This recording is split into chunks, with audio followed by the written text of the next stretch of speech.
Alain Joubert, j'ai 58 ans et je suis au conseil municipal depuis 1995.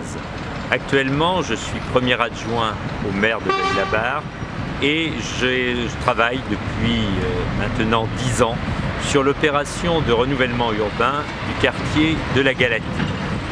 Derrière moi se situe la future place de la Nation, dont l'aménagement a été engagé depuis le mois de septembre dernier. Ce sera l'opération phare de cette rénovation urbaine du quartier de la Galatie. Nous avons, il y a maintenant 3 ans, engagé les démolitions de 2 tours qui étaient complètement inaptes à une habitation décente, démolition de bâtiments disparates qui enfermaient le quartier sur lui-même et expliquaient en grande partie ses problèmes. Cette opération de la place de la Nation va permettre d'une part de loger en accession à la propriété, en location, location sociale, location intermédiaire, beaucoup de personnes qui ont dû quitter le quartier à la suite des démolitions, ainsi que de nouveaux arrivants. Ces personnes vont être localisées tout près de futur pôle multimodal d'Épinay-Villetaneuse.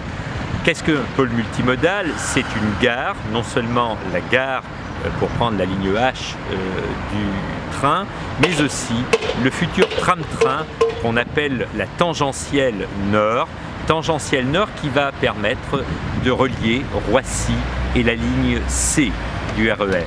Donc, les habitants qui vont intégrer cette place de la Nation et ce futur quartier vont être très bien reliés au point stratégique de Paris.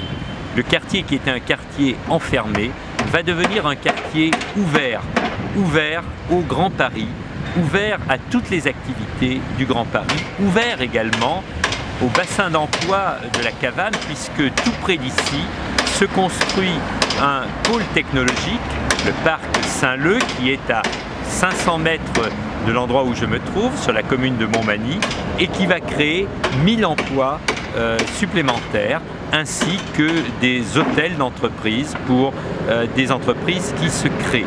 On sera également tout près de Saint-Denis-Pleyel et donc d'une des principales opérations du Grand Paris.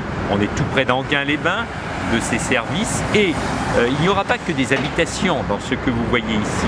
Il y aura également des services, des commerces. 7000 mètres carrés de commerce sont prévus, de services également, qui s'effectueront sur la partie nord comme sur la partie sud de la place urbaine.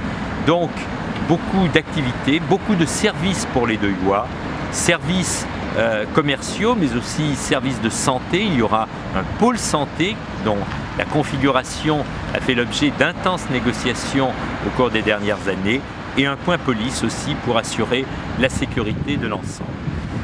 On parle de l'opération de la Galatie depuis maintenant 10 ans et je comprends l'inquiétude et l'énervement de la population face à des retards qui ont été dus à la difficulté de l'opération. Mais maintenant, nous touchons, je pense, le bon bout de cette opération, c'est-à-dire le moment de la reconstruction, le moment où une place urbaine, une place qui sera une place fédératrice de toutes les activités va naître de cet ensemble de démolitions. J'espère vraiment que dans plusieurs années, nous serons nombreux ici à nous féliciter de tout ce qui s'est passé à la Galatie dans le cadre de cette opération de rénovation urbaine.